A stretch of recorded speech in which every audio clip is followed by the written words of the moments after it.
Hi friends, welcome to Lion Tales. My name is Mrs. Rutledge and I teach second grade. And today I'm going to be reading Gaston. Words by Kelly DiPuccio and pictures by Christian Robinson. Gaston.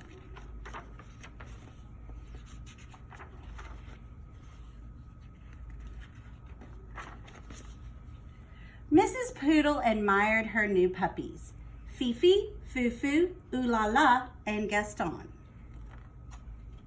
Would you like to see them again?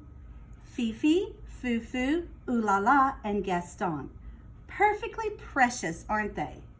Mrs. Poodle thought so too. The puppies grew as puppies do. They were no bigger than teacups.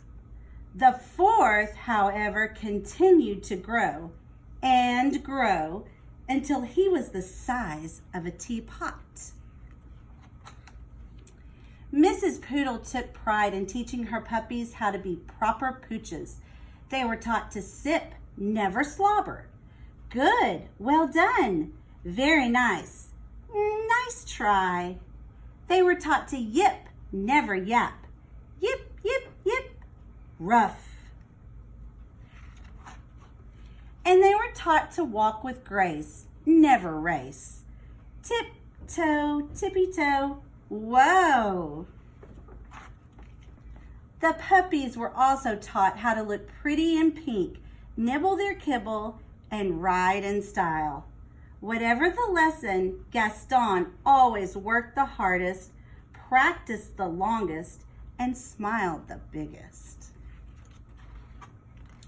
Mrs. Poodle was very pleased with all her puppies, Fifi, Fufu, Ooh La La, and Gaston.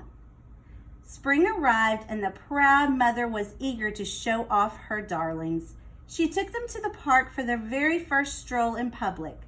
There was so much to see, daffodils, ducklings, dogs. Oh dear, who do we have here?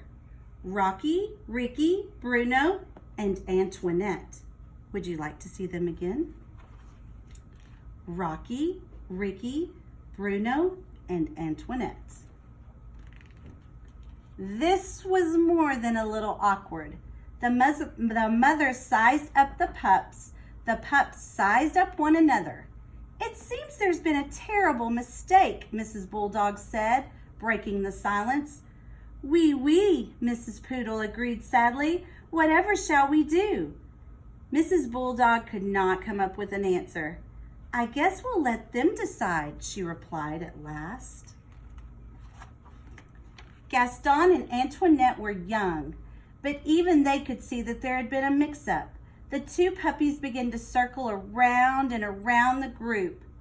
Gaston walked with grace, Antoinette raced, Gaston yipped, Antoinette yapped.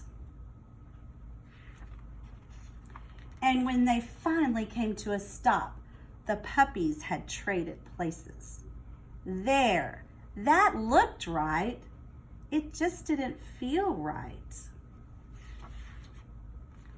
That evening, Antoinette tried to fit in with her new sisters, but she did not like anything proper or precious or pink.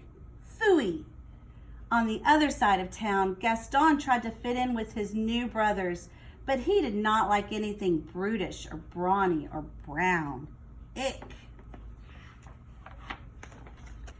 Antoinette and Gaston weren't the only ones who were having a hard time adjusting. The next morning, Mrs. Poodle forgot all about being proper and raced back to the park. Mrs. Bulldog was already there waiting with her burly brood. It seems we've made a terrible mistake, she nearly shouted. Oui, Mrs. Poodle agreed happily. This time, Gaston and Antoinette wasted no time trading places. There, that looked right, and it felt right too.